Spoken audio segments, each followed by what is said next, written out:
Bienvenidas y bienvenidos a este primer capítulo de Smart Talks, el podcast de Smart Decision. Vamos a estar conversando durante nuestros programas sobre los temas que nos interesan, de gestión en salud basada en información, innovación, creación de ecosistemas, interoperabilidad y en general todos los problemas que un gestor moderno en instituciones de salud debería dominar. Y vamos a estar trayendo importantes invitados a conversar, a compartir buenas prácticas, a que nos compartan sus innovaciones. Así que esperamos que sea un espacio de interés para todos y que finalmente podamos aportar a ir mejorando la gestión, a compartir las buenas prácticas y por sobre todo ir colaborando en crear un ecosistema de innovación regional en la región de Valparaíso, donde nosotros estamos alocados y donde adicionalmente creemos y estamos convencidos de que Valparaíso cuenta con condiciones excepcionales para liderar la innovación y la gestión a nivel nacional. Por lo tanto, muchas gracias por su confianza, por su tiempo y vámonos al capítulo de hoy. Hoy nos acompaña Mónica Vera, abogada, deportista, quien hoy día tiene una larga experiencia en compliance y hoy día nos trae el tema de ley de interoperabilidad en salud. Una situación o un tópico que sin duda va a tener un gran impacto en el mundo de la salud y por eso nos pareció muy interesante lo que está trabajando Mónica, pero no le vamos a quitar más tiempo. Mónica, bienvenida. Cuéntanos, primero preséntate tú, quién eres, las cosas que te gusta hacer y luego nos vamos al tema central que es la ley de protección de datos personales. Hola Alejandro, muchas gracias por la invitación. Me siento súper honrada de ser el primer capítulo. Mucho éxito, espero que esto sea una buena señal de que vas a tener mucho éxito. Bueno, soy abogado, tal como tú dices, más de 20 años, para no decir los años específicos que son muchos, más de 20 años de experiencia profesional como abogado al interior de las empresas, viendo siempre muchos temas de derecho corporativo y desde hace varios años ya preocupada y muy interesada en la protección de los datos personales. Seguí el proyecto de ley desde el inicio, desde hace más de 15 años, que está en tramitación, un poco más de 15 años, y siguiendo el paso a paso de lo que es una legislación que yo creo que es absolutamente necesaria para el país, porque es un tema, lo escuché la otra vez en una entrevista y me pareció muy buena la frase, es un tema que no es tema, pero que debería ser un tema, ¿ya? Porque es sumamente importante para todos nosotros, que es una ley que nos afecta no solo a las empresas, sino que a las personas naturales también. Y eso, bueno, yo soy deportista, como señalaste, soy triatleta, maratonista amateur de bajo rendimiento, pero acostumbrada a los desafíos, así que esto creo que es un súper buen desafío, muy entretenido y muy interesante. Bueno, Mónica, hablábamos ahí previo a entrar que la ley de protección de datos personales va a afectar a todas las industrias, pero en particular yo te decía que el público Smart Decision o quienes nosotros en el sector donde nosotros nos desempeñamos es el sector de la salud. Y tú me contabas que el sector de la salud es un sector que evidentemente debiese empezar a preocuparse desde ya en los temas de protección de datos personales. Cuéntanos tu visión al respecto. Sí, efectivamente, uno de los cambios importantes que tiene la ley es que respecto de los datos de salud, o sea, hace un tratamiento específico de todos los datos, pero crea así una categoría que son los datos sensibles. Hoy día la ley existe, paréntesis, nosotros tenemos una ley de datos personales hoy día que está vigente. Lo que esta nueva ley que entra en vigencia en diciembre del 2026 trae es una serie de modificaciones. Habiendo dicho eso, esta nueva ley lo que establece es una categoría de datos sensibles y es una categoría estanca, o sea, es una enumeración. Solamente los datos que la ley establece ahí son datos sensibles. Y dentro de esos datos sensibles están los datos relativos a la salud. Por lo tanto, hoy día todos los prestadores de servicios de salud que hagan tratamiento de datos, en el fondo que son todos, van a estar tratando datos personales sensibles, que tiene obviamente por la importancia y por la delicadeza que tiene un tratamiento más gravoso y claro, tiene otras normas en el fondo.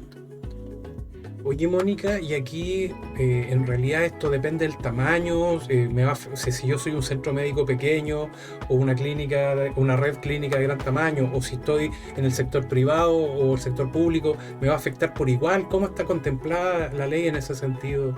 Mira, esta es una ley sumamente transversal, porque es la definición en el ámbito de aplicación, los primeros artículos de la ley, señala que se aplica tanto a las personas naturales, jurídicas, privadas y públicas. O sea, aquí no hay ninguna distinción, ni que sean pequeños prestadores, ni grandes prestadores, ni de la red pública ni de la red privada. ¿Ya? O sea, va a afectar a todos por igual, independientes si son pequeños o grandes, porque todos tratan datos en el fondo. Y ahí hacer como una definición chiquitita en el fondo, porque puede darse siempre decir, bueno, pero es que yo soy chico, si yo lo único que hago es recibir una receta, despachar un producto, recibir una indicación de examen, tomar el examen. Eso es tratamiento de datos. Cualquier recolección, almacenamiento, transferencia es un tratamiento. Y dato es el nombre, el apellido, el teléfono, el celular. Y además los datos relativos a la salud, que son sensibles. Entonces, va a aplicar absolutamente para todos. Ok, o sea, tenemos claro, lo precisaste muy bien, es aplicación universal, aplica a sector público, sector privado, instituciones, personas. ¿Y cuáles son las obligaciones que establece la ley entonces para todo esto, para todas las personas que están afectadas a esta normativa? Mira, la ley establece una serie de... Hay como 3 grandes grupos de normas dentro de la ley. La que establece los derechos de los titulares de los datos, que son aquellos que las personas naturales, aquí también un alcance importante. Los datos solamente se refieren a personas naturales, ¿ya? Solo las personas naturales son las que son sujetos de esta, como sujeto activo de esta ley.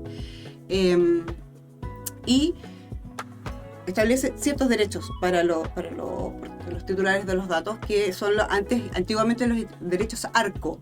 Pero nuestro legislador tiene siempre estas salidas muy interesantes y le cambió el nombre. Así que ahora ya no es ARCO, es ARSOP. ¿Ya? ARSOP, porque además agregó uno que no está dentro de la numeración. Se establece estos derechos, después establece una serie de principios y las obligaciones y deberes del tratador de datos, del responsable. Habla del responsable de datos y el que hace el tratamiento. Entonces, estas 3 normas en el fondo y principios son las que van a ir jugando y que los van a establecer los derechos. La idea no es hacer una clase ahora porque sería muy largo, pero principalmente los fundamentos es, en el caso obviamente de salud, el del deber de secreto y confidencialidad, de finalidad, ¿ya? O sea, y de seguridad. O sea, los datos que un responsable de datos, que es aquel que hace el tratamiento de datos, pueda recoger, sean exclusivamente los necesarios para la finalidad de que se trata. Tiene que tener medidas de seguridad para poder responder por la integridad de esos datos y además guardar confidencialidad secreto. O sea, esos son, como diría yo, muy resumidamente, como las principales obligaciones. De ahí se derivan una serie de consecuencias. Mónica, de la conversación anterior que teníamos, también tú me comentabas que parece ser que las organizaciones van a tener que tener un repositorio, ser conscientes de la información que tienen de sus usuarios, porque el usuario tendría el derecho a preguntar qué datos tienes tú de mí y para qué efectos los guarda. ¿Eso es correcto? ¿Entendí bien? Exactamente, ese es el primer derecho, la A del ARSOP, que es el derecho al acceso. O sea, que es el derecho básico, en el fondo, que tiene cualquier titular de datos, de saber dónde están sus datos, para qué se utilizan, cómo los están guardados y qué están haciendo con ellos. O sea, por eso el A es el primero, el derecho de acceso. Como contraprestación, como te digo, o sea, todos los derechos tienen una obligación. Para el titular tengo mi derecho de saber dónde están mis datos, para el responsable, para poder contestar a esa pregunta, porque después yo voy a poder requerir a la agencia y la agencia a su vez lo va a obligar a que me entregue, etcétera, etcétera. Para poder tener eso tengo que saber dónde están los datos. O sea, es como la base. Encuentro yo que es el desde de cualquier responsable de datos saber, punto 1, si estoy tratando datos, saber qué es un dato, etcétera. Y habiendo sabido y habiendo dilucidado ya que hace un tratamiento de datos, es saber dónde están guardados esos datos. Y de ahí saber qué hago con esos datos y qué datos tengo. ¿Por qué? Porque esta ley es una cosa súper importante, súper especial que tiene, no obstante que empieza a regir en diciembre del 2026, rige para todos los datos que estén vigentes y que tenga el responsable de datos en su poder al inicio de la vigencia de la ley. Y pueden ser datos que yo tengo hace 15, 20, 30, 40 años. O sea, ficha, y no hablemos de la ficha clínica, que por ley tienes que tenerla 15 años, etc. Pero otros antecedentes. A lo mejor yo tengo de personas respecto de las cuales yo tuve una atención y que hoy día no es necesario que tenga ese dato. Entonces, no solamente vas a tener que saber dónde está el dato, sino hay que saber qué haces con él. Y eventualmente, si después viene una solicitud de supresión, que es el derecho al olvido en el fondo, que es lo que se conoce en el derecho en datos, poder eliminarlos. Y para poder eliminarlos nuevamente, tengo que saber dónde están. O sea, sin duda un enorme desafío. Oye, Mónica, ¿y qué considera la ley en caso de un incumplimiento de los deberes relativos a la ley? ¿Hay multas, sanciones, penas? Sí, otro cambio importante que establece esta ley es que, como te digo, o sea, nosotros hoy día tenemos una ley, pero lamentablemente no hay cómo hacerla cumplir porque no tiene un procedimiento específico, hay que ir al tribunal, etc. El gran cambio de esta ley no solamente son estos derechos, sino que también crea un organismo específico, que es la Agencia de Protección de Datos. De hecho, la ley se llama Ley de Protección de Datos Personales y crea la Agencia de Protección. Esta Agencia de Protección es un organismo independiente, colegiado, muy parecido a lo que es la CMF hoy día, la Comisión para el Mercado Financiero, con muchas facultades normativas, fiscalizadoras y además sancionatorias. Entonces, lo que va a poder hacer la agencia es, frente a un requerimiento de un titular de datos o por mutuo propio, por una fiscalización, va a poder imponer multas. ¿Qué es lo que hace la ley? Hizo una estratificación de incumplimientos, de infracciones, estableciendo una categoría de infracciones leves, graves y gravísimas. Y a cada una le estableció un nivel de multas, siendo las máximas, en el caso de las leves, 5.000 utilidades mensuales, UTM, unidades tributarias mensuales, 10.000 en el caso de las graves y 20.000 en el caso de las gravísimas. Y en el caso de grandes empresas, pudiendo llegar esta sanción hasta entre el 2 y el 4% de sus ingresos anuales. Wow. Entonces, además de otras medidas que podría tomar la agencia en el caso de reincidencia, como la prohibición de hacer tratamiento de datos, por ejemplo, durante 30 días, plazo que se podría extender en caso de más reincidencia, o sea, de verdad va a ser. Y el nivel, por ejemplo, en el caso de la salud, las sanciones, por ejemplo, tratar datos sensibles sin consentimiento, va a ser una causal de infracción grave. Entonces, es complejo, es un tema del que hay que ocuparse.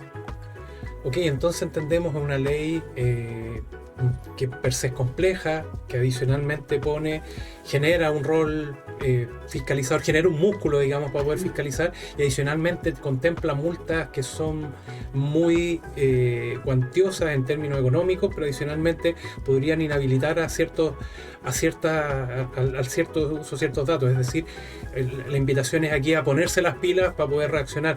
Y desde ese punto de vista, cuéntanos, ¿cuál es el proyecto que tú estás desarrollando hoy día para ayudar a las empresas a enfrentar la ley de protección de datos personales? Mira, este es un proyecto que viene muy de la mano de la forma en que a mí por lo menos me gusta hacer las cosas y que tiene que ver con un cambio cultural.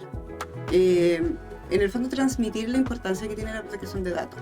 Si uno se va más a la filosófica, en el fondo, no debería ser necesaria una ley que establezca este nivel de multas como para que las empresas y los responsables del tratamiento de datos adopten las medidas necesarias para cuidar los datos.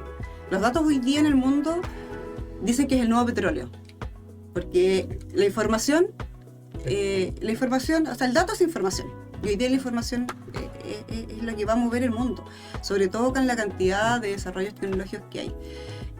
Entonces la visión en el fondo es sumar estos dos mundos, ¿cierto? Hacer un facilitador y no el típico abogado latero, en el fondo, que lo único que hace es poner problemas, y por eso todas las empresas internamente no soportan al abogado porque siempre dice que no. La idea es hacer una facilitación de los proyectos y sobre todo de la mano de la innovación. O sea, nosotros creemos que el tema de la innovación en salud, el tema de los cambios tecnológicos se está acelerando de una manera impresionante. A mí me encanta la tecnología. Entonces yo creo que hay que juntar estos dos mundos. O sea, decir, ¿sabes qué? La protección de datos hoy día es un tremendo aporte para las empresas y una oportunidad increíble para poder seguir funcionando. Súper desafiante, interesante. Efectivamente, tú tocaste un punto central, lo discutimos ahí. Me toca permanentemente conversar con clientes o ex colegas. Y claro, el rol de un abogado, el que uno espera en realidad como gestor, es aquel abogado que, conociendo la norma, te diga cómo transitar sin cometer errores y no que te estén buscando. Muchas veces parece ser el camino más fácil, decir no lo hagas, Claro. cuando en realidad lo que se quiere es, en función del conocimiento, buscar cuál es el camino que minimice el error, pero al final del día que te permite seguir avanzando. Esa es la idea. El rol de las instituciones de salud es vital, tanto públicas como privadas, centros grandes, centros pequeños, cumplen un rol fundamental, y poder ejecutar el trabajo con apego a las normas es muy importante. Así que, oye, Mónica, súper interesante el desafío. Bueno, si quisiéramos conocer más del proyecto que tú estás liderando hoy día, ¿qué podemos hacer? Bueno, los dejamos invitados cordialmente para el próximo 2 de septiembre, donde vamos a tener una charla presencial. Por ahora va a ser presencial, después vamos a preparar algunos webinars, para poder hablar más extensamente respecto de esta nueva ley. Pero también, nuevamente, con un foco entretenido, con un foco distinto, más conversación, sin utilizar tantos términos técnicos legales que de repente son una lata, y que sea como un acompañar a aquellos que de repente pueden estar un poco asustados. El llamado es a ocuparse y no preocuparse. Súper. Oye, Mónica, ¿y a quién está dirigido esta charla que se va a desarrollar prontamente? A todos aquellos que están hoy día en el sector salud, gerentes de recursos humanos, ojo, esto es un tema transversal, no afecta solamente a las partes de TI, donde a veces se tiende a erróneamente pensar que hay una afectación para adentro y para interna también, a los gerentes de operaciones, jefes de área, prestadores de servicios, todos los invitados. Yo, por lo que nos cuentas y por el impacto que yo veo, también creo que sería importante invitar a las empresas que prestan servicios a salud. Muchos de ellos acceden a información delicada. Entonces yo lo vería como una invitación ampliada, por lo que te escucho, al segmento salud ampliado, donde incluye los prestadores institucionales, individuales, empresas colaboradoras que prestan servicios, mutualidades, ISAPRE, todos, y las propias universidades Urbi que tienen. et Orbi. No, bien, súper. Para todos, muy va a interesante. estar muy entretenido. Estamos preparando algo muy entretenido para ese día. Oye, felicitaciones por la iniciativa, desearte todo el éxito del mundo y ojalá que la charla que tengan sea súper exitosa. Y muchas gracias por acompañarnos, confiar en nosotros, en venir a contar tu experiencia y tus próximos desafíos, y esperamos que les vaya muy bien y tenerte en otro programa y que nos cuente que le está yendo fantástico. Muchas gracias a ti. No, Y gracias. mucho éxito en el podcast. Sí, muchas gracias también, Mónica. Nos estamos viendo. Nos vemos.